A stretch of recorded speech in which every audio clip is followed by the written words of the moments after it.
चतुष्षष्ट्या तन्त्रैः सकलमभिसन्धाय भुवनं स्थितस्तत्तत्सिद्धि प्रसवपरतन्त्रैः पशुपतिः पुनस्त्वन्निर्बन्धात् अखिलपुरुषार्थैकघटना स्वतन्त्रं ते तन्त्रं क्षितितलमवातीतरदिदं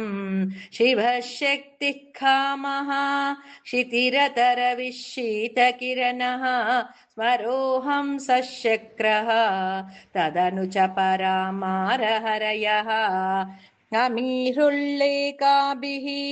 तिसृभिरवसानेषु घटिताः भजन्ते वर्णास्ते तव जननि नामावयवताम् स्मरं योनिं लक्ष्मीं त्रितयमिदमादौ तव मनोः निधायैके नित्ये निरवधि महाभोगरसिकाः भजन्ति त्वां चिन्तामणि गुणनिबद्धाक्षवलयाः शिवाग्नौ जुह्वन्तः सुरभिघृतधाराहुतिशतैः शरीरं त्वं शम्भोः शशिमिहिरवक्षोरुहयुगं तवात्मानं मन्ये भगवति नवात्मानमनघम् अतः शेषशेषी त्ययमुभयसाधारणतया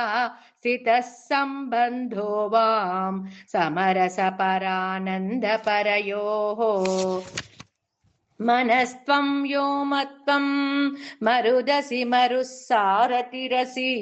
त्वमापस्त्वं भूमिः त्वयि परिणतायां नहि परं त्वमेव स्वात्मानं परिणमयितुं विश्ववपुषा चिदानन्दाकारं शिवयुवति भावेन बिभृशे तवाज्ञाचक्रस्तं तपनशशिकोटिद्युतिधरं परं शम्भुं वन्दे परिमिलितपार्श्वं परचिता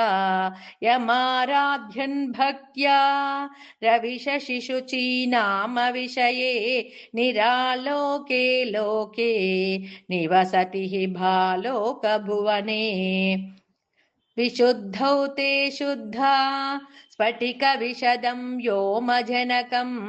शिवं सेवे देवीम् अपि शिवसमानव्यवसितां ययोकान्त्या यान्त्याः शशिकिरणसारूप्यसरणेः विधूतान्तर्ध्वान्ता विलसति चकोरीव जगति समून्मीलः संवित् कमलमकरन्दैकरसिकं भजेऽहं सद्बन्धं किमपि महतां मानसचरं यदालापा अष्टादशगुणितविद्यापरिणतिः यदा दत्ते दोषात् गुणमखिलमध्यपय इव तव स्वाधिष्ठाने हुतवहमधिष्ठाय निरतं तमीडे संवर्तं जननि महतिं ताञ्च समयां यदा लोके लोकान् दहति महति क्रोधकलिते दयार्द्राया दृष्टिः शिशिरमुपचारं रचयति तटित्वन्तं शक्त्या तिमिरपरिपन्ति स्फुरनया स्फुरन्नानारत्न भरणपरिणधेन्द्रधनुषं तव श्यामं मेघं कमपि मणिपूरैकशरणं निषेवे वर्षन्तं हरमिहिरतप्तं त्रिभुवनम्